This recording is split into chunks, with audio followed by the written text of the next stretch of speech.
बाकी कल के नोट्स भी सबको मिल गए थे, कल सबको समझ में आ गया था बच्चों ट्रायंगल लॉ? कल ट्रायंगल लॉ सबको आ गया था समझ में? ठीक। Parallelogram law, sorry parallelogram law बहुत इंपॉर्टेंट लॉ है बच्चों। पैरेललोग्राम लॉ कल जहां पे छोड़ा था उसके आगे से कंटिन्यू कर रहे हैं। मैंने आपको ये बताया था बच्चों पैरेललोग्राम लॉ में, देखो पैरेललोग्राम लॉ जो आपका होता है वो क्या होता है आपका पैरेललोग्राम लॉ, कि अगर आपकी दो वेक्टर्स, ये एक ए वेक्टर है और ये आ जाती है आपकी इधर बी वेक्टर, ठीक है, ये ए वेक्टर और ये बी वेक्टर, दोनों अगर बच्चों आपकी एडजेसेंट साइड्स ऑफ पैरेललोग्राम होती हैं, तो एडजेसेंट साइड्स ऑफ पैरेललोग्राम मतलब दोनों की टेल आपस में मिल रही होती है, तो उनका जो रिजल्टेंट होता है वो डायगोनल ऑफ पैरेललोग्राम होता है जो intersecting point of these two vectors pass करता है। ठीक, तो हमने यहां से इसके पैरेलल ऐसे करके बना दिया, यहां से इसके पैरेलल ये चीज बना दी, ठीक है, ऐसे करके। अब मैंने इधर देख लिया तो ये मेरी इधर आ जाती है रिजल्टेंट, ये मेरा इधर रिजल्टेंट इधर आ जाता है आर वेक्टर, ठीक है, ये मेरा इधर आ जाता है रिजल्टेंट आर वेक्टर इधर आ जाता है मेरा। ओके, दोनों वेक्टर्स के बीच में इधर कितना एंगल था, थीटा। ठीक, तो हम लोगों ने बच्चों ये तो एक्सप्रेशन इधर फाइनली देख ली थी कि आर हमारा कितना आया था, अंडर रूट में एक वेक्टर के मैग्नीट्यूड का स्क्वायर दूसरी वेक्टर के मैग्नीट्यूड का स्क्वायर प्लस टू एक वेक्टर इंटू दूसरी vector into cos of the angle between these two vectors. ठीक है, यहाँ तक हम लोगों ने करा था। और फिर हम लोगों ने देखा था कि if theta equal to 0 degree, theta 0 degree होता है यानी कि दो वेक्टर्स पैरेलल है, ए वेक्टर पैरेलल है बी वेक्टर के, तो हमारा रिजल्टेंट क्या आ गया था, ए प्लस बी, उन दोनों का एडिशन आ गया था। और अगर आपका थीटा 180 डिग्री है यानी कि दोनों एंटी पैरेलल है, तो हमारा रिजल्टेंट ए वेक्टर माइनस बी आ गया था, दोनों का सब्ट्रैक्शन आ गया था। और अगर थीटा हमारा परपेंडिकुलर था, if theta equal to 90 degree, तो हमारा रिजल्टेंट आया था अंडर रूट में A square plus B square. तब हमारा रिजल्टेंट कितना आया था बच्चों, इतना आ गया था अंडर रूट में एक के मैग्नीट्यूड का स्क्वायर प्लस दूसरे के मैग्नीट्यूड का स्क्वायर, इतना ही तो आया था, है ना? ठीक, फाइन। श्रेयांश पाठक यहाँ तक आती है बात समझ में? कल वीडियो जो भेजी थी वो देख लिया था वीडियो?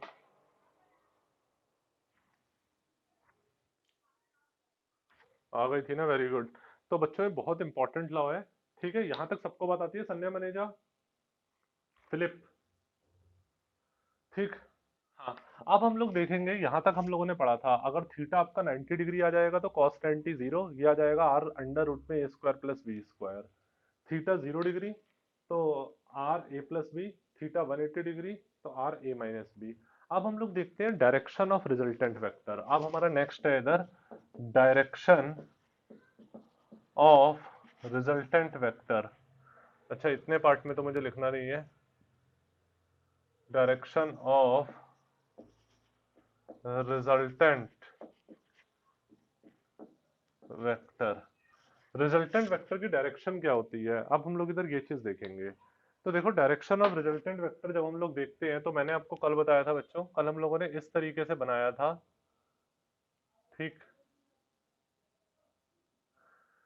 देखो हम लोगों ने इसको इधर एक्सटेंड करा था, इसको आगे की तरफ एक्सटेंड करा था, तो ये बी वेक्टर, ये भी इधर बी आ जाता है आपका, ये भी थीटा एंगल आ जाता है हमारा, ठीक।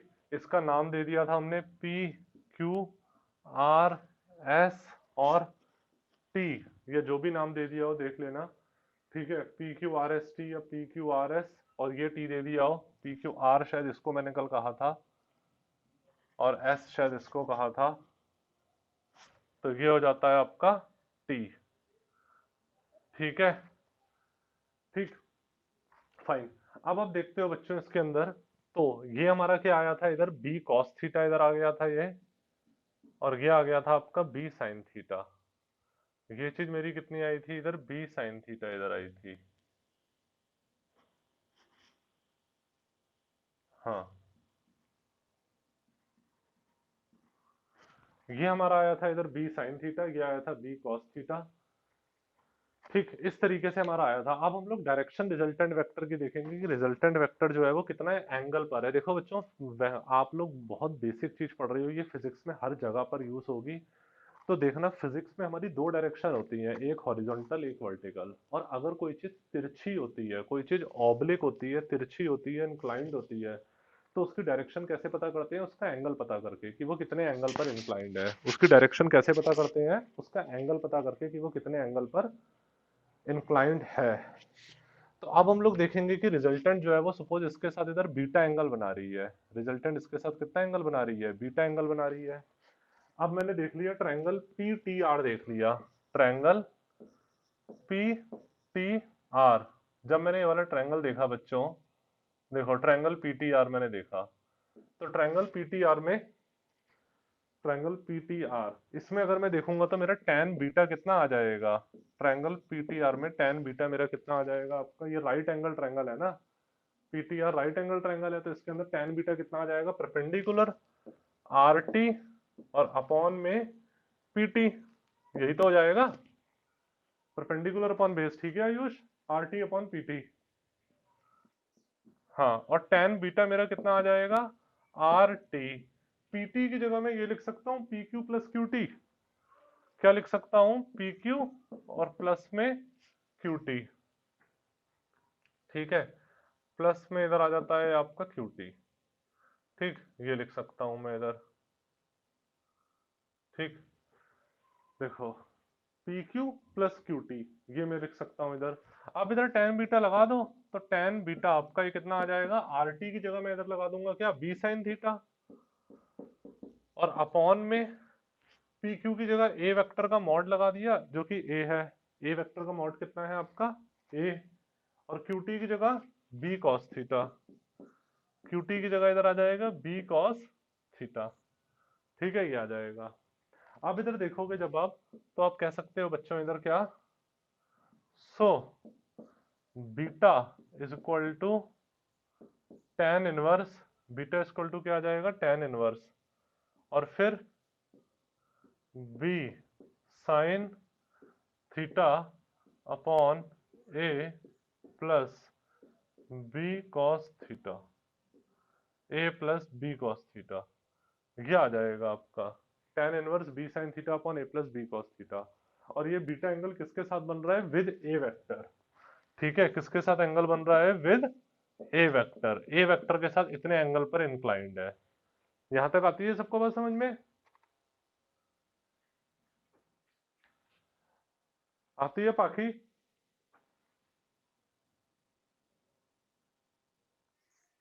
ठीक बच्चों, इसका स्क्रीनशॉट ले लो। ले लिया सबने स्क्रीनशॉट? ठीक है, अब देखो बच्चों, समझो इसको। इसी तरीके से मैं सिमिलरली करके लिख दूंगा, सिमिलरली करके मैं इधर लिख दूंगा। अभी इसके ऊपर न्यूमेरिकल्स कराऊंगा मैं बहुत सारे, तो आपका कॉन्सेप्ट एकदम बहुत अच्छे से क्लियर हो जाएगा। चिंता मत करना उस पे आप। देखो,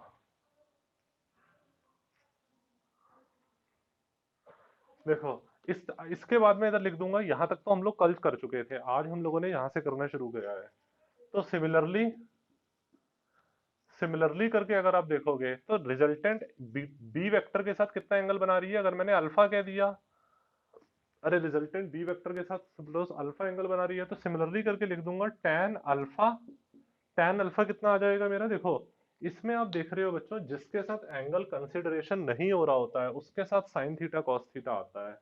अभी रिजल्टेंट हमारा ए वेक्टर के साथ एंगल बना रही है बीटा, तो ए के, बी के साथ एंगल कंसिडर नहीं हो रहा है। यहाँ पे, यहाँ पे रिजल्टेंट ए वेक्टर के साथ बीटा एंगल बना रही है, यानी कि बी वेक्टर के साथ एंगल कंसिडर नहीं हो रहा है। तो इसलिए हम लोगों ने B sine theta upon A plus B cos theta लिखा है। ठीक, यहाँ पे हमारी रिजल्टेंट बी वेक्टर के साथ एंगल बना रही है, ए वेक्टर के साथ एंगल कंसिडर नहीं हो रहा है अभी, तो इसलिए यहाँ पर आ जाएगा A sine theta upon B plus A cos theta. बस ये इसकी ट्रिक है लर्न करने की।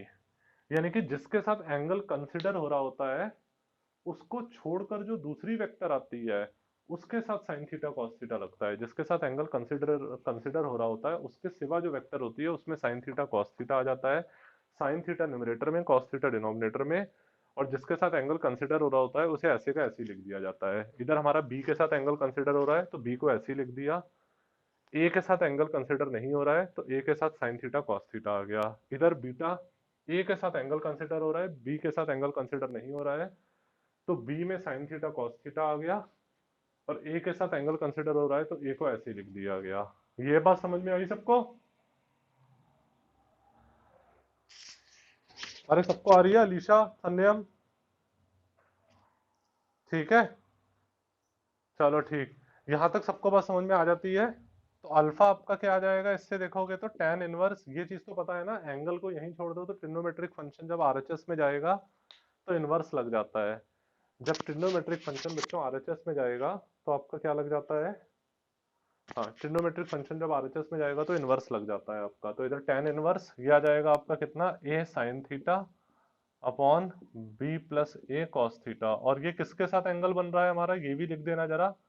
आखिर एंगल जो बन रहा है अल्फा वो किसके साथ बन रहा है, विद बी वेक्टर के साथ।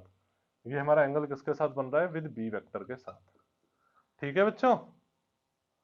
चलो, आपको वैसे एग्जाम में यहीं तक करना होगा अगर 5 मार्क्स का डेरिवेशन आता है। ये मैंने एक्स्ट्रा आपको बता दिया है। ठीक है, तो चलो यहाँ तक स्क्रीनशॉट ले लो सब तक, सब लोग ले लिया सबने स्क्रीनशॉट? ठीक है। फिलिप और श्रेयान समझ में आई बात?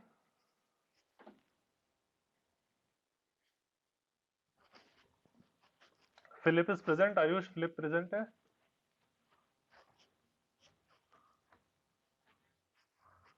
ठीक, चलो उसकी आवाज नहीं आ रही अभी। चलो ठीक है बच्चों, अब ऐसा करते हैं, पहले इसके ऊपर न्यूमेरिकल्स कर लें या पहले ट्रायंगल लॉ आपको बता दूं? पहले ऐसा करते हैं, इसके ऊपर न्यूमेरिकल्स कुछ कर लेते हैं, उसके बाद आपका कॉन्सेप्ट एकदम क्लियर हो जाएगा, फिर ट्रायंगल लॉ बता दूंगा आपको। ठीक है, पहले इसके ऊपर न्यूमेरिकल्स करना मैं समझता हूँ ज्यादा ठीक रहेगा, उससे फॉर्मूला एकदम लर्न हो जाता है बच्चे को। चलो इसके ऊपर न्यूमेरिकल्स करते हैं बच्चों, देखो। और ये फिजिक्स की बैकबोन है ये पैरेललोग्राम लॉ। ठीक है, देखो, जैसे आपकी बैकबोन में स्पाइनल नर्व्स, कार्नियल नर्व्स सब मिलती है ना, और वो सब जगह रेगुलेट करता है, वैसे ये पूरी फिजिक्स रेगुलेट करेगा। देखो बच्चों, इसमें न्यूमेरिकल्स हम लोग करते हैं। जैसे पहला न्यूमेरिकल है हमारा, पहला न्यूमेरिकल हमारा ये है, क्वेश्चन रीड कर रहा हूँ। A body is simultaneously given two velocities, one 30 metre per second due east, other 40 metre per second due north, find the resultant velocity. देखो इस क्वेश्चन में कहा है कि एक बॉडी को एक साथ हमने दो वेलोसिटी दी है। एक बॉडी को हम लोगों ने दो वेलोसिटी दी एक साथ। 30 मीटर पर सेकंड ईस्ट में दी है उसे velocity, 30 metre per second velocity east में दी।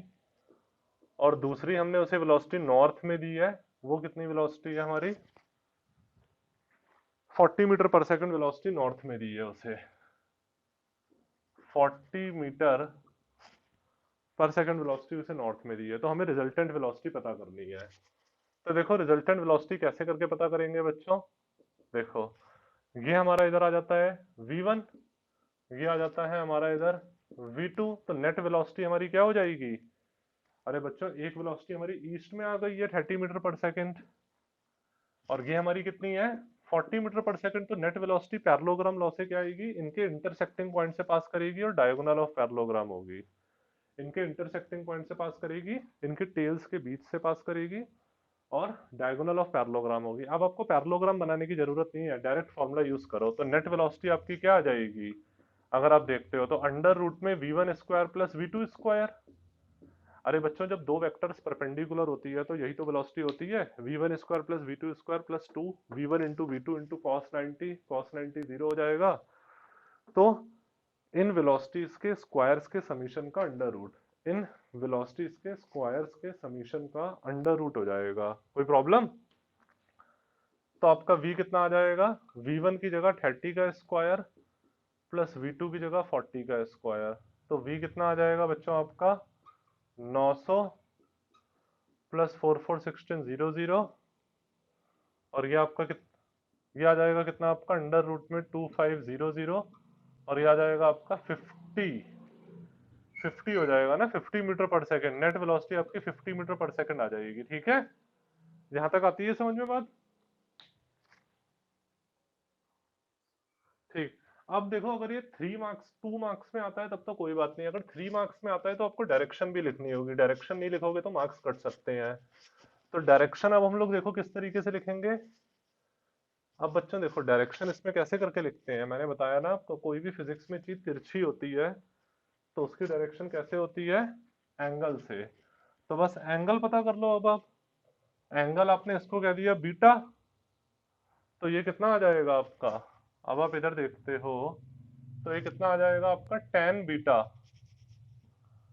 देखो टेन बीटा कभी भी लगाते हो बच्चों तो टेन बीटा का फॉर्मूला हमेशा ध्यान रखना क्या होता है, vertical component upon horizontal component.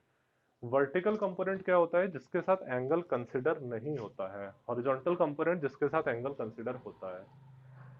अरे बच्चों, हॉरिजॉन्टल कंपोनेंट जिसके साथ एंगल कंसिडर होता है, वर्टिकल कंपोनेंट जिसके साथ एंगल कंसिडर नहीं होता है। तो इसमें एंगल कंसिडर इसके साथ नहीं हो रहा है, तो ये आ जाएगा आपका टेन बीटा v2/v1, और टेन बीटा कितना आ जाएगा आपका, v2 की जगह 40, इसकी जगह 30, तो बीटा कितना आ जाएगा टेन इनवर्स 4/3। और ये एंगल किसके साथ बन रहा है आपका, विद v1 के साथ बन रहा है। ठीक है, किसके साथ बन रहा है ये angle, with v1 30 metre per second के साथ, विद 30 मीटर पर सेकंड के साथ आपका इतना एंगल बन रहा है। ये डायरेक्शन हो जाती है। सबको बात समझ में आई बच्चों ये?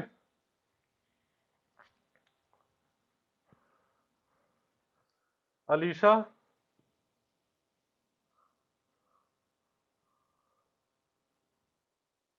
संयम, श्रेयांश, आयुष, आयुष, ठीक, फिलिप एंड पाखी,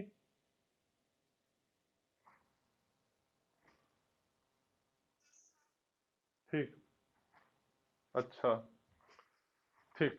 देखो बच्चों, अगर आप इसके अंदर एक ट्रायंगल बनाओगे, देखो अगर आप इस तरीके से एक ट्रायंगल बनाओ, वो इसको पूरा पैरेललोग्राम बनाओगे, तब भी तो देखो टेन बीटा हमारा क्या आ जाएगा, परपेंडिकुलर अपॉन बेस, परपेंडिकुलर ये इसके इक्वल होगा 40, और बेस क्या है 30, तो यही तो चीज आएगी आपकी। अरे यार, अगर इस ट्रायंगल में लगाते हो टेन बीटा, तो टेन बीटा क्या आ जाएगा, परपेंडिकुलर अपॉन बेस, परपेंडिकुलर ये वाली चीज इसके इक्वल होगी, और बेस ये। तो टेन बीटा याद रखना हमेशा, vertical component upon horizontal component, horizontal component जिसके साथ एंगल कंसीडर, वर्टिकल कंपोनेंट जिसके साथ एंगल कंसीडर नहीं। तो ये आ जाएगा। ठीक, इसका स्क्रीनशॉट ले लो सब लोग। ले लिया? ले लिया सबने? ठीक है, देखो, ले लिया संयम?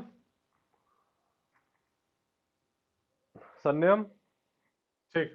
बच्चों देखो, सीबीएसई बोर्ड वाले बच्चे यहीं तक लिख कर छोड़ दें। ओके, सीबीएसई बोर्ड वाले बच्चे यहीं तक लिख कर छोड़ दें, उनको पूरे मार्क्स मिलेंगे, क्योंकि आपके बोर्ड में कैलकुलेटर अलाउ नहीं होता है। आईएससी बोर्ड में आपको पूरा इसको सॉल्व करना पड़ेगा कैलकुलेटर की हेल्प से, और आपको डेसिमल के 3 डिजिट्स तक आंसर निकालना होता है। ये बात पता है आपको? आप लोगों पाथी कैलकुलेटर कौन सा है आपके पास?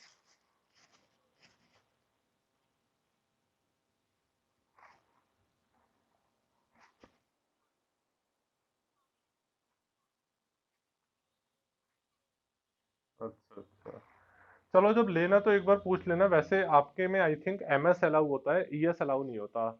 ठीक है, साइंटिफिक कैलकुलेटर जो होता है ईएस अलाउ नहीं होता है, ईएस में क्योंकि वैल्यूज स्टोर हो जाती हैं। एमएस अलाउ होता है। 991 एमएस भी, आई थिंक 991 एमएस पहले अलाउ होता था, अब शायद वो भी बैन हो गया 991 एमएस, आई थिंक वो कुछ ऐसा हुआ था पिछले साल।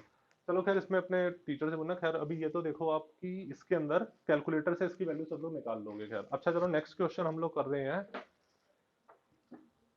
Two forces of 5 Newton and 7 Newton act on a particle with an angle of 60 degree between them. Find the resultant force. ये तो बहुत सिंपल क्वेश्चन है। इस क्वेश्चन में कहा है बच्चों, दो फोर्सेस हैं, एक फोर्स है आपकी 5 न्यूटन, दूसरी फोर्स है 7 न्यूटन। उन दोनों के बीच में 60 डिग्री का एंगल है। रिजल्टेंट फोर्स आपको पता करनी है। ठीक, यानी कि ऐसे कर कर है आपकी दो फोर्सेस। ये आपकी फोर्स है 5 न्यूटन, ये आपकी फोर्स है इधर 7 न्यूटन। दोनों के बीच में कितना एंगल है बच्चों? 60 डिग्री का दोनों के बीच में एंगल है। आपको रिजल्टेंट फोर्स इधर पता करनी है। ठीक है, क्वेश्चन समझ में आ गया? अब पूरा पैरेललोग्राम बनाने की जरूरत नहीं है, डायरेक्ट फॉर्मूला लगाओ। रिजल्टेंट फोर्स का फॉर्मूला क्या आ जाएगा बच्चों आपका? अरे एक का स्क्वायर 5 का स्क्वायर प्लस 7 का square plus 2 into 5 into 7 into cos 60 degree. तो ये क्या आ जाएगा आपका? 5 5 25 7 7 49 प्लस 2 5 10 10 7 70 इंटू कॉस 60 डिग्री 1/2 होता है। तो ये आ जाएगा आपका कितना? 9 5 14 74 प्लस 35। और ये कितना आ जाएगा फिर बच्चों? इस पूरे को सॉल्व कर लोगे,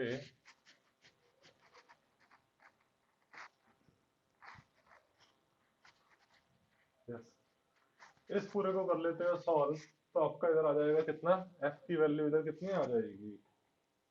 5 4 9 7 और 3 10 109 आ जाएगा अंडर रूट में। अंडर रूट में 109 न्यूटन। इतना ही आंसर आ रहा है। हाँ, इतना ही आंसर आ रहा है। ठीक है, तो ये तो आपकी नेट फोर्स इधर आ गई बच्चों। नेट फोर्स आपकी इधर ये आ जाती है। अब इसके बाद आप देखोगे अंडर, इसके बाद आपने देखा इधर tan बीटा कितना आ जाएगा? डायरेक्शन देखोगे अब आप। मैंने क्या कहा था? अब आप डायरेक्शन देखोगे ना, तो डायरेक्शन कैसे करके पता करेंगे? ये मैंने इसके साथ मान लिया, सपोज बीटा एंगल बना रहा है। बच्चों पहले तो देखो दो वेक्टर्स 90 डिग्री, दोनों म्यूचुअली परपेंडिकुलर थी, तो हमने डायरेक्ट वर्टिकल अपॉन हॉरिजॉन्टल करके कर दिया, क्योंकि दो हमारी म्यूचुअली परपेंडिकुलर थी वेक्टर्स। अब हमारी तो म्यूचुअली परपेंडिकुलर तो नहीं है, अब तो दोनों के बीच में 60 डिग्री का एंगल बन रहा है। अब आप कैसे करोगे? देखो ध्यान से बात को सुनो। आप इसके अंदर वही वाला फॉर्मूला लगा दो। जिसके साथ एंगल कंसिडर नहीं हो रहा होता है उसमें साइन थीटा कॉस थीटा आता है। जिसके साथ एंगल कंसिडर नहीं हो रहा होता है, 5 न्यूटन के साथ एंगल कंसिडर हो रहा है, 7 न्यूटन के साथ अभी एंगल कंसिडर नहीं हो रहा है।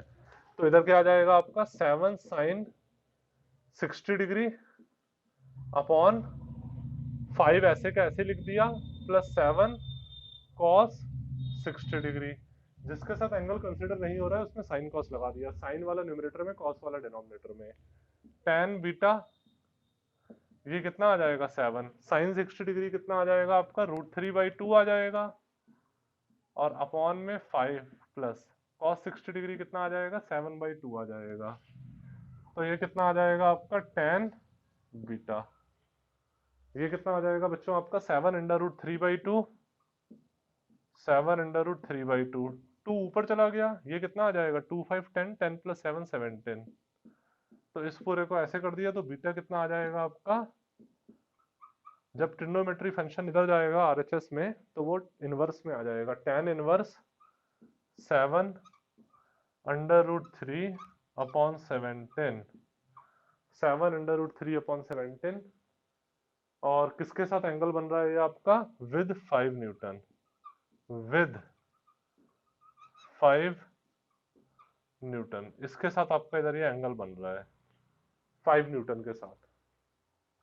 ठीक है, 5 न्यूटन के साथ आपका इधर एंगल इतना बन रहा है। ठीक, आप इसको यहीं तक छोड़ दो क्योंकि इसके लिए कैलकुलेटर की जरूरत पड़ेगी, इसलिए। यहां तक सबको बात समझ में आई मैं क्या कर रहा हूं? बच्चों ऑनेस्टली बताओ, किसी को टफ तो नहीं लग रहा है ये वाली चीजें? अलीशा आ रही है बात समझ में? सन्या मनेजा, चलो ठीक। श्रेयांश टफ तो नहीं लग रहा? चलो ठीक, इसका स्क्रीनशॉट ले लिया सबने?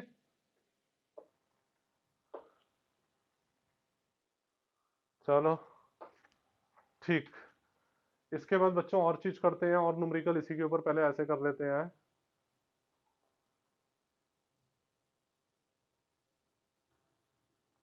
देखो, वेट,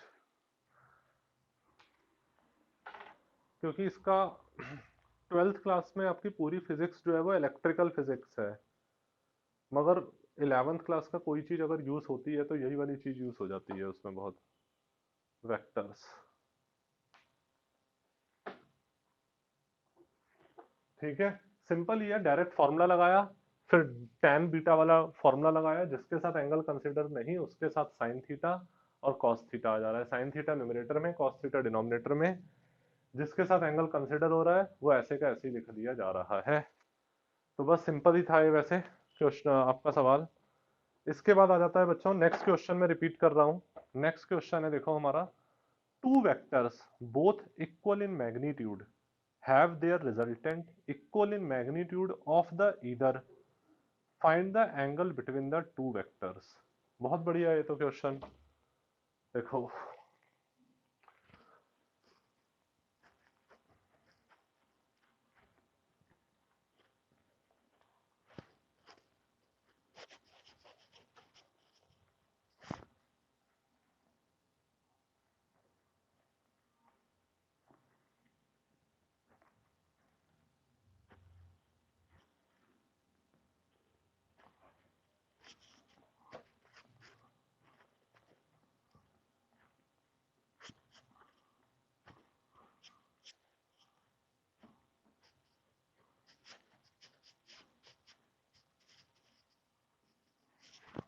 यस बच्चों, देखो इस क्वेश्चन में क्या कहा है, दो वेक्टर्स हैं जो इक्वल है मैग्नीट्यूड में, दो वेक्टर्स मैग्नीट्यूड में इक्वल है, उनका रिजल्टेंट भी उनके इक्वल है, तो हमें एंगल बिटवीन टू वेक्टर्स बताना है। अरे दो वेक्टर्स हैं बच्चों, ठीक है, वो इक्वल है आपकी, देखो रिजल्टेंट का फॉर्मूला आपका क्या होता है, अंडर रूट में P square plus Q square plus 2pq cos theta, यही तो होता है आपका रिजल्टेंट का फॉर्मूला। तो अब इसके अंदर हमें क्या रखा है कि since two vectors are equal to each other and it is equal to their resultant, ठीक है, so we have to find out angle between these two vectors. तो आप कह सकते हो इसे मैंने p लिख लो, इसे अगर मैं लिख देता हूं तो ऐसे करके लिख सकता हूं, p इक्वल टू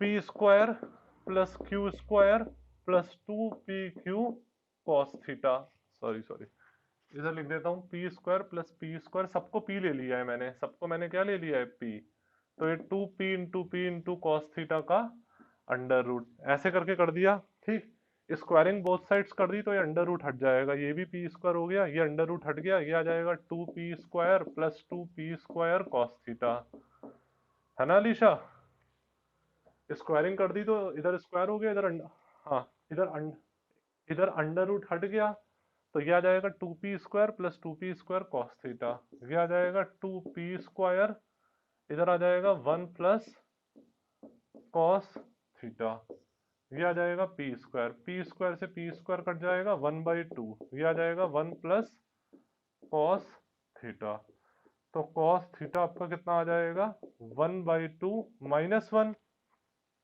ठीक है, कॉस थीटा इतना आ जाएगा। अब आप देखोगे तो बच्चों कॉस थीटा कितना आ रहा है आपका -1/2, कॉस थीटा कितना आ रहा है -1/2, तो अगर आप इधर theta equal to cos inverse करते हो, कॉस इनवर्स -1/2, तो ये कितना होता है आपका 120 डिग्री होता है, यानी कि दो वेक्टर्स के बीच में 120 डिग्री का एंगल बन रहा है, ठीक है, कॉस 120 डिग्री होता है -1/2। आती है बच्चों बात समझ में ये सारी, ये क्वेश्चन आया सबको समझ में, ठीक है, फिलिप सन, ठीक, स्क्रीनशॉट ले लिया बच्चों इसका,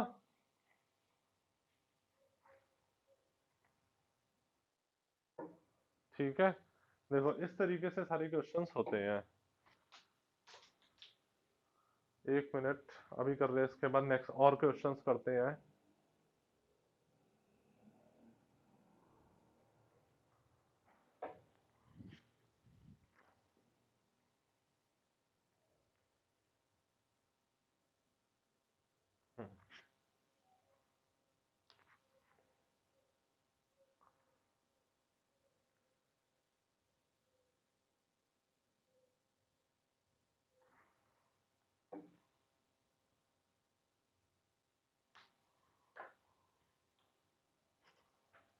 ठीक है बच्चों, ये आपका थीटा है इधर, इसे कुछ और मत समझना, ये आपका इधर थीटा था। ठीक, नेक्स्ट क्वेश्चन देखो करते हैं अब। नेक्स्ट क्वेश्चन देखो बच्चों, two forces whose magnitude are in the ratio 3:5 give a resultant of 35 Newton. If angle of inclination be 60 degree, find calculate magnitude of each force. ठीक है, देखो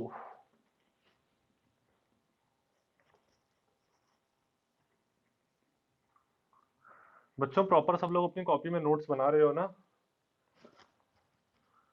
ऐसा करो, तुम लोगों का होमवर्क है बच्चों, आप लोगों का टेस्ट बहुत टाइम से नहीं हुआ है। आप लोगों का टेस्ट मैंने कब लिया था, डायमेंशनल एनालिसिस का मैंने एक बार टेस्ट लिया है, उसके बाद मैंने टेस्ट नहीं लिया है, तो एक आपका टेस्ट बहुत जल्दी ले लेंगे। ठीक है, मैं बताऊंगा, चलो कब होगा आपका टेस्ट, काइनेमेटिक्स में ही लेंगे, क्योंकि उससे पता तो लग जाएगा कि आप लोग कितना पढ़ रहे हो। और दूसरा बच्चों, ये सबका होमवर्क है, संडे तक सब लोगों को मुझे अपने जितने आप लोग नोट्स बना रहे हो उन सबका मुझे पीडीएफ में कन्वर्ट करके मुझे भेजनी है। ठीक है, एक ही पीडीएफ में, न्यू जनरेशन के बच्चे हो तुम लोग तो कंप्यूटर पे और भी ज़्यादा फ्लेक्सिबल हो गए। ठीक, सबको क्या करना है बच्चों, आप लोग अपनी फिजिक्स की नोटबुक में जो भी नोट्स बना रहे हो, तो उन सब की फोटो खींचना, फोटो खींचकर पीडीएफ में उसे कन्वर्ट कर लेना। बहुत ऐप्स आती हैं जिससे वो पीडीएफ में कन्वर्ट हो जाएगा, और फिर वो मुझे भेजना, तो इससे मुझे पता लग जाएगा कि कौन बच्चा कितने प्रॉपर नोट्स बना रहा है। ठीक है आयुष, सब लोगों को ये काम करना है, क्योंकि बच्चों देखो, ऐसे कुछ फायदा नहीं होगा अगर आप लोग स्क्रीनशॉट लेते रहोगे और कॉपी में नहीं लिखोगे, क्योंकि स्क्रीनशॉट एक दिन आपके फोन से डिलीट ही हो जाएंगे वो सारे, सारी मेहनत बेकार हो जाएगी। इसलिए अपने प्रॉपर कॉपी में लिख लिख कर नोट्स बनाते रहो। ठीक है, सबको मुझे संडे तक सबका होमवर्क है, सबको भेजना है। ठीक संडे हम, हाँ ठीक। देखो बच्चों, इस क्वेश्चन में हमसे ये कहा है, दो फोर्सेस हैं जिनके मैग्नीट्यूड का रेशियो है 3:5। दो फोर्सेस हैं हमारी, इनके मैग्नीट्यूड्स का रेशियो क्या है, 3:5। ये इनके मैग्नीट्यूड्स का रेशियो है। ठीक है, और इनका रिजल्टेंट 35 न्यूटन है। रिजल्टेंट कितना है हमारा बच्चों, 35 न्यूटन, ये हमारा इनका रिजल्टेंट है। ठीक, और एंगल ऑफ इंक्लिनेशन 60 डिग्री है हमारा। एंगल ऑफ इंक्लिनेशन दोनों के बीच में कितना है, 60 डिग्री। तो हमें दो फोर्सेस बतानी है कि P कितना आ जाएगा, Q कितना आ जाएगा, ये दोनों फोर्सेस हमें बतानी है। तो ये तो इस तरीके के क्वेश्चन आपने मैथ्स में करे ही होंगे बच्चों, सिंपल है। तो मैंने लेट कर लूंगा इसमें, मैं लेट P को लेट कर लिया 3x, Q को लेट कर लिया 5x। ठीक है, अरे इनका रेशो 3:5 है, तो इधर भी 3:5 इनका रेशो आएगा ही। P को लेट कर लिया मैंने 3x, Q को लेट कर लिया है 5x। सो पैरेललोग्राम लॉ से R square is equal to क्या होता है आपका, P square plus Q square plus 2pq cos theta. यही तो होता है पैरेललोग्राम लॉ, दोनों साइड का पहले ही स्क्वायर कर दिया, तो R square equal to P square plus Q square plus 2pq cos theta. अब बस इधर देख लोगे आप, तो ये क्या आ जाएगा बच्चों, आर स्क्वायर कितना है आपका 35 का स्क्वायर। ठीक, 35 का स्क्वायर, पी, पी की जगह क्या आ जाएगा आपका 3x का स्क्वायर, 3x का स्क्वायर प्लस 5x का स्क्वायर प्लस 2 इंटू 3x और डॉट 5x। x x है ना, इसलिए इधर मैं डॉट डॉट लिख देता हूँ। चलो कोई नहीं, 3 और इधर आ जाएगा cos 60 डिग्री, cos 60 डिग्री। ठीक, तो ये 35 का स्क्वायर कितना होता है बच्चों, सबको पता है 35 का स्क्वायर, 35 का स्क्वायर होता है आपका, ठीक, इसको पता करो या फिर इसको अंडर रूट ही रहने दे। 35 का स्क्वायर अगर परेशानी हो रही है तो इसको अंडर रूट में ही रहने दो, और नहीं हो रही है परेशानी तो ऐसे लिख दो, या फिर इसे अंडर रूट में ही रहने देते हैं, कोई बात नहीं इसे, हाँ कोई बात नहीं, इसे अंडर रूट में ही रहने दो, वरना आप अंडर रूट, ठीक ठीक, कोई बात नहीं, वो सही बात है, बट मैंने इसको अंडर रूट में रहने दिया है अभी, शायद अंडर रूट से इजी हो जाए। 35 ये आ जाएगा 3x का स्क्वायर 5x का square plus 2 into 3x into 5x और इंटू में cos 60 डिग्री। ठीक है, इस तरीके से ये आ जाएगा आपका कितना 9x का स्क्वायर प्लस 5 5 25 x का square plus 2 3 6 6 5 30 x cos 60 degree 1/2। ये आ जाएगा आपका अंडर रूट, तो ये आ जाएगा 35 9x का स्क्वायर 25x का स्क्वायर, और ये कितना आ जाएगा आपका 2 3 6 6 5 30x स्क्वायर, और cos 60 डिग्री 1/2 है ना बच्चों। cos 60 डिग्री कितना आ जाएगा आपका 1/2। इसको इधर डॉट डॉट लगा दो जिससे x और इसमें कंफ्यूजन नहीं होगा।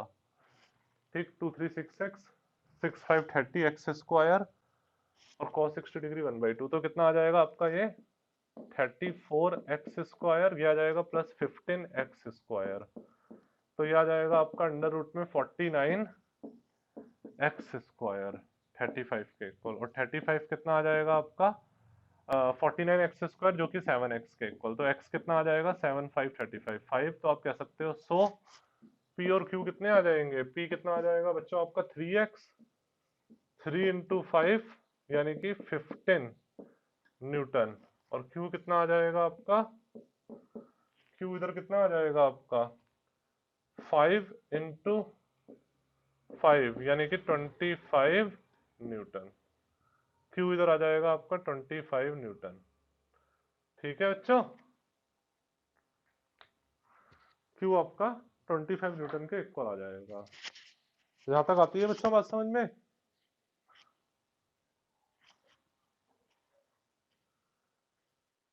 चलो ठीक, इसका स्क्रीनशॉट ले लो। ये तो सबको पता है ना, अगर एक ही कॉमन फैक्टर से मल्टीप्लाई करा दूंगा तो कोई फर्क थोड़ा पड़ेगा दोनों में, क्योंकि दोनों का रेशो तो वही रहेगा 3:5। ठीक है, तो चलो इसका स्क्रीनशॉट ले लिया सबने, संयम श्रेयांश फिलिप आई बात समझ में। ठीक, हाँ ठीक है बच्चों, यहाँ तक सबको बात आ गई ना समझ में। ओके ठीक, नेक्स्ट क्वेश्चन देखो बच्चों करते हैं अब। नेक्स्ट क्वेश्चन कर रहे हैं।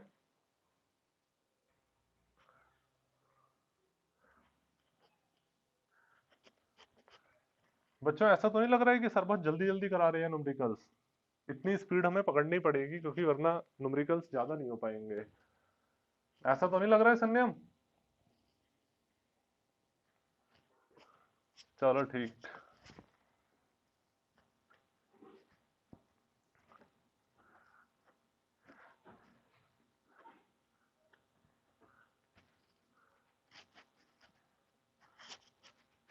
ठीक